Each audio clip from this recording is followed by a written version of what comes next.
ఆపద ముక్కులవాడ అనాథరక్షక గోవింద గోవింద అంటుంటారు. ఆపద ముక్కులవాడ అని ఎందుకు పిలుస్తారో తరిగొండ వెంగమాంబ గారు వెంకటాచల మాహాత్మ్యము అని ఒక కావ్యం చేశారు. తరిగొండ వెంగమాంబ గారు మహాభక్తురాలు. ఆ వెంకటాచలంలోనే ఆనందనిలయ విమానానికి చుట్టూ ప్రదక్షిణంగా తిరగడానికి ఉన్న వీధులలో అన్నమాచార్యుల వారి ఇల్లు ఉన్న చోట ఆ ఇంట్లో కొంత భాగంలో ఆవిడ ఉంటూ ఉండేవారు. వెంకటేశ్వర స్వామి వారు ప్రతిరోజు ఏకాంత సేవ అయిపోగానే తరిగొండ వెంగమాంబ గారి ఇంటికి వెళ్ళేవారు. ఆవిడ ఆయన్ని ఉయ్యాల్లో కూర్చోమ్మని ఉయ్యాల ఊపుతూ ఆవిడ భాగవతం మొదలైనవి చదువుతూ ఉండేవారు. భాగవతం ఎవరి కథ? భగవంతుడి కథ, ఆయన కథే, వెంకటేశ్వర స్వామి కథే. ఆవిడ చదువుతుంటే ఆయన కొడుతూ వింటూ ఉండేవారు. ఒక రోజున ఆవిడ ఉయ్యాల ఊపుతున్నారు, వెంకటేశ్వర స్వామి వారు వింటున్నారు. తెల్లవారిపోయింది, 3 అయిపోయింది, 4 అయిపోయింది. ఆనంద నిలయంలో కౌసల్యా సుప్రజారామ పూర్వా సంధ్యా ప్రవర్తతే అని సుప్రభాతం ప్రారంభమైపోయింది. అకస్మాత్తుగా విన్నారు వెంకటేశ్వర స్వామి వారు. అమ్మో, సుప్రభాతం ప్రారంభమైపోయింది, తలుపులు తీస్తారు, నేను అక్కడ కనపడలేదు అనుకుంటారు వెంగమాంబ అని చెప్పి చటుక్కున ఉయ్యాల్లోంచి దూకేసి వెళ్ళిపోతున్నారు. ఎక్కడికి వెళ్ళిపోతావు, ఘట్టం పూర్తవకుండా అని ఆవిడ చనువుగా పంచె పట్టుకున్నారు. పట్టుకుంటే ఆ పంచె పర్రం చిరిగిపోయింది. ఆ చిరిగిపోయిన ముక్క ఆవిడ మడత పెట్టి పూజ గదిలో పెట్టారు. ఆయన వెళ్ళి నించున్నారు పద్మపీఠం మీద. అర్చకులు వచ్చి తలుపులు తీశారు. తలుపులు తీస్తే ఎదురుగుండా నిలబడినటువంటి వెంకటేశ్వర స్వామి వారి వస్త్రంలో శేషం, అంటే కొంత ముక్క ఉంది, కొంత ముక్క లేదు. వాళ్ళు తెల్లబోయి రాత్రి దొంగలు లోపలికి రాలేదు, ఆ స్వామివారి పట్టుబట్ట ఎలా చిరిగిపోయిందని, అంత స్వాతంత్ర్యం తరిగొండ వెంగమాంబ గారికి తప్ప ఎవరికి ఉంటుందని ఆవిడ ఇంటికి వెళ్ళారు. వెళ్ళి, అమ్మ, స్వామివారు చిరిగిపోయిన బట్టతో నిలబడి ఉన్నారు, మిగిలిన ముక్క మీ ఇంట్లో ఉందా అన్నారు.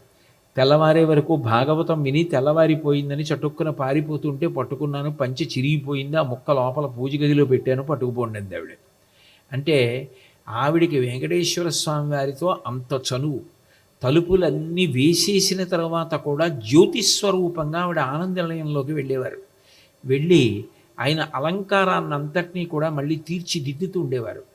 నిజమేనా, వెంగమాంబ గారు అలా వెడతారా అని చూడాలనుకున్నాడు ఒక మహంతని. ఆ రోజుల్లో ఆ తిరుమల తిరుపతి దేవస్థానములకు పరిపాలనాధికారి ఆయన. ఆ మహంత్ గారు ఏం చేశాడంటే, ఏకాంత సేవ జరిగేటటువంటి సమయంలో ఎవ్వరూ చూడకుండా ఆనంద నిలయంలో ఓ మూల దాక్కుని కూర్చున్నాడు.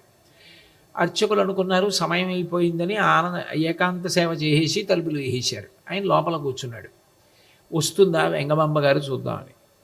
అర్ధరాత్రి అయింది. అకస్మాత్తుగా కందులు బైర్లు కమ్మేటటువంటి తేజస్సు ఒకటి ఆలయంలోకి వచ్చింది. అది వెంగమాంబ గారిగా మారింది. మారి ఆ అలంకారాన్నంతటినీ దిద్దింది. ఇంకెప్పుడు ఇటువంటి సాహసం చెయ్యకు అని చెప్పి వెంకటేశ్వర స్వామి వారు ఆ మహంతుని బయటికి పంపించేసిన కథ చారిత్రక సాక్ష్యంగా ఇప్పటికీ చెప్పబడుతూ ఉంటుంది. అంటే తరిగొండ వెంగమాంబ గారికి వెంకటేశ్వర స్వామి వారంటే అంత చనువు. ఆవిడ వెంకటాచల మాహాత్మ్యము అని ఒక గొప్ప పుస్తకాన్ని వ్రాశారు. అది ఒకప్పుడు కలంతో చూసి వ్రాసేవారు. ఆ పుస్తకం రాసుకుంటే చాలంటారు. చాలామంది అయితే ఆ పుస్తకం ఇంట్లో ఉంటే చాలంటారు. అంత గొప్ప పుస్తకం అది. స్వయంగా వెంకటేశ్వర స్వామి వారి వింటూ తల ఊపుతూ అంగీకరించగా చెప్పబడినటువంటి గ్రంథం. ఆ గ్రంథంలో ఆవిడ వెంకటేశ్వర స్వామి వారి గురించి ఒక మాట చెప్తారు. పద్మావతి పరిణయం అయిపోయిన తర్వాత లక్ష్మీదేవి వెంకటేశ్వరుడి దగ్గరికి వచ్చి, స్వామి, మీరు వచ్చినటువంటి అవతార ప్రయోజనాలలో ప్రధాన ప్రయోజనమైనటువంటి పద్మావతి పరిణయం అయిపోయింది కాబట్టి ఇక వైకుంఠానికి వచ్చేసేయమంది. శ్రీవైకుంఠ విరక్తాయ స్వామి పుష్కరిణీ తటే రమయా రమమాణాయ వెంకటేశాయ మంగళం అంటాం కాదు. ఆవిడ వైకుంఠానికి వచ్చేసేయమంటే స్వామివారు అన్నారు, నేను రాను, ఈ కలియుగంలో నేను ఇక్కడే ఉంటాను, ఇక్కడే ఈ వెంకటాచలంలో ఆనంద నిలయ విమానంలో పద్మపీఠం మీద నాదైన శైలిలో భంగిమ పట్టి నేను ఇక్కడే నిలబడి ఉంటాను. ఎందుకుంటానో తెలుసా? కలియుగంబున ప్రజలు పాపకర్మంబులొనరించి తత్ఫలితముగా ఉగ్రమైన రోగములు ఆవహింప నన్ను పేర్కొనుచు బాధపడలేక పలుమొరల్ పెట్టునప్పుడు. ఈ కలియుగంలో కలిపురుషుడి యొక్క ఉద్ధతి వలన చెయ్యరాని భయంకరమైన పాపములన్నీ చేస్తారు. ఆ చేసిన పాపము యొక్క ఫలితం ఏదుంటుందో దాన్ని అందరూ సంతోషంగా అనుభవిస్తారు. కానీ ఆ పాపం యొక్క వ్యతిరేక ఫలాన్ని అనుభవించవలసి వచ్చినప్పుడు ఆ వ్యక్తి అనుభవించాలి. ఆయన ఎక్కడో ఏదో తీవ్రమైనటువంటి అనారోగ్యంతో పడుకుని ఉంటాడు. మనిషికి పెద్ద శిక్ష ఏమిటండి? తన మలమూత్రములు తాను విసర్జించుకోలేని స్థితిని పొందడం కన్నా భయంకరమైన శిక్ష ఏది ఉండదు. మృత్యుదేవత అంటారు. అందుకే మృత్యువుని దేవతగా చెప్పేటటువంటి ధర్మం సనాతన ధర్మం ఒక్కటే. ఎందుకనంటే బాగా వాడి వత్తి అయిపోయినటువంటి శరీరంలోంచి జీవుణ్ణి విడిపించలేదనుకోండి, ఆ శరీరం సహకరించక ఎంత ఖేదపడిపోతాడో మనిషి. కట్టుకున్న భార్య కూడా ఇంత బాధపడే కన్నా అని వదిలేసింది అనుకోండి మాట, ఇక ఆ వ్యక్తి ఎంత బాధపడుతున్నట్టు. అంత పాప ఫలితాన్ని అనుభవిస్తున్నప్పుడు అప్పుడు జ్ఞాపకానికి వస్తాయి చేసిన తప్పులు. జ్ఞాపకానికి వచ్చి నేను చేసినటువంటి పాపాలకి ఫలితాన్ని అనుభవిస్తున్నాను. ఇప్పుడు ఇందులో భాగం పంచుకునే వాళ్ళు లేరు. నేను ఒక్కడనే పడుకున్నాను, ఒంటి నిండా సూదులు గుచ్చారు, ఏవేవో ఎక్కిస్తున్నారు, పడున్నాను, ఇక్కడి నుంచి ఉంటానో తెలియదు, ఊడి వెళ్ళిపోతానో తెలియదు, ఇంటికి ఎడతానో తెలియదు, శరీరం అగ్ని సంస్కారం అయిపోతుందో తెలియదు, ఎవరెవరో వస్తున్నారు, అద్దంలోంచి చూస్తున్నారు, వెళ్ళిపోతున్నారు. ఇత పూర్వం నేను కూడా అట్లా వేరొక వ్యక్తి ఉన్నప్పుడు వెళ్ళి చూసిన వాడిని, అత్యంత ప్రమాదంలో ఉంటే కదా అట్లా చూశాం, కాబట్టి నా పరిస్థితి ఏమిటి అని తల్లడిల్లిపోతూ ఉంటాడు. ఆ తల్లడిల్లిపోతున్నప్పుడు ఆ బాధ పంచుకోవడానికి ఎవరూ పక్కన ఉండరు. అప్పుడు జ్ఞాపకానికి వచ్చేది ఎవరంటే, లక్ష్మి నేను జ్ఞాపకానికి వస్తాను. వెంకటేశ్వర స్వామి వారు చెప్పిన మాట, నన్ను పేర్కొనుచు పలుమొరల్ పెట్టునప్పుడు వాని బ్రోవకొండుట నాకు పాడి కాదు. వాడు చేసిన తప్పు అంగీకరిస్తాడు, మనసులో తప్పు ఒప్పుకుంటాడు. అజ్ఞానినామయా దోషాన శేషాన్ విహితాన్ హరి క్షమస్వత్వం క్షమస్వత్వం శేషశైల శిఖామణి. ఇవి నన్ను ఉద్ధరిస్తాయనుకున్నాను.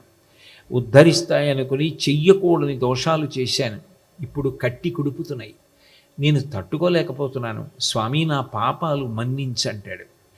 అప్పుడు నేను కూడా ఇక్కడ ఉండి వాణ్ణి కాపాడకపోతే ఎవరు కాపాడతారో? అందుకని నేను రాను, నేను ఇక్కడే ఉంటాను, ఈ భూమి మీద ఉంటాను అని అనుగ్రహించాడు. అనుగ్రహించి వాని పాపంబు ద్రవ్యంబుపై ఆకర్షణంబు చేసి ఈ కొండపైకి రప్పించి నిస్పృహుండనగుచు తత్పాపరూపమైనట్టి ధనము అజ్ఞులైన జనులకిప్పింతు నచలమతిని అన్నాడు.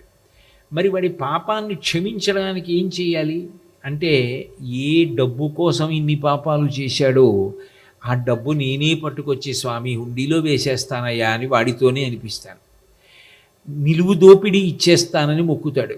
వాడి పాపం క్షమించి రోగం తగ్గిస్తాను, వాడే ఆ డబ్బు పట్టుకొచ్చి హుండీలో వేసేస్తాడు. నేను నిజానికి ఆ హుండీలో వచ్చిన కోట్లు చూసి సంతోషపడను, నిస్పృహండనగొచ్చు, చాలా బాధపడతాను. ఎవడు చేయమన్నాడు దోషాలు, ఎవడు తీసుకొచ్చి ఇవన్నీ వేయమన్నాడు ఇక్కడ అని చాలా బాధపడతాను. బాధపడి ఆ డబ్బంతా అజ్ఞులైన జనులకు ఇప్పింతు నచలమతిని, ఏ విధమైనటువంటి ప్రలోభం దాన్ని చూసి సంతోషం లేకుండా దాన్ని ఏవో రకరకాల కార్యక్రమాలకి ఇచ్చేస్తాను. కానీ ఎవడో ధర్మాత్ముడు ఉంటాడు, ఒక భక్తుడు ఉంటాడు, వాడు నేను చెప్పినట్లు బ్రతకాలని ఆశపడుతూ ఉంటాడు. వాడు కొండకు బయలుదేరి వస్తూ ఉంటాడు.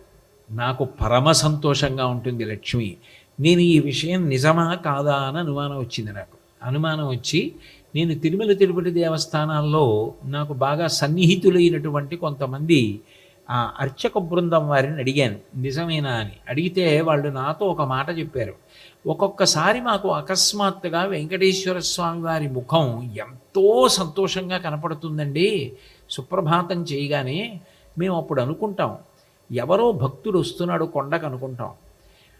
ఒక రోజు పోయాకో 2 రోజులు పోయాకో ఆయన ముఖం గంభీరంగా ఉంటుంది. అప్పుడు మేము అనుకుంటాం ఎవరో మహాత్ముడు కొండకొచ్చి వెళ్ళిపోయాడు అనుకుంటాం. అదే తరిగొండ వెంగమాంబ గారు వెంకటాచల మహాత్యంలో రాశారు. ఇలను పుణ్యాత్ములైన వారిచ్చినట్టి ధనము నీ కొంత గైకొని కొంత ధనదుకిచ్చి వింతలీల చేయుచుండెదనుచు మచ్చికను పలికే. ఆయనట పరమ ధార్మికుడైన వాడు, పరమ భాగవతోత్తముడైన వాడు. ఆయన చెప్పినట్లు బ్రతకాలని తాపత్రయపడేవాడు. వాడు ఎవరున్నాడో వాడు వచ్చి హుండీలో చెయ్యి పెట్టి ఇలా వేస్తుంటే ఆ 5 రూపాయలు 10 రూపాయలు 50 రూపాయలు 100 రూపాయలు వెంకటేశ్వర స్వామి ఎవరికీ కనపడకుండా చెయ్యి హుండీలో పెట్టి పట్టుకుని తీసుకుంటారట ఆ ద్రవ్యాన్ని. ఆ భక్తుడు ధర్మాత్ముడిచ్చిన ద్రవ్యాన్ని మాత్రం నేను చెయ్యి పెట్టి తీసుకుంటాను లక్ష్మి. తీసుకుని కలియుగంలో జేబు ఖర్చుకి కొంత ద్రవ్యం ఉంచుకుంటాను, కొంత ధనదుకు వడ్డీకి ఇచ్చి నా వివాహానికి కుబేరుడి దగ్గర అప్పు పుచ్చుకున్నాను. ఆ అప్పు పుచ్చుకున్న ద్రవ్యాన్ని కుబేరుడికి ఇచ్చేస్తాను.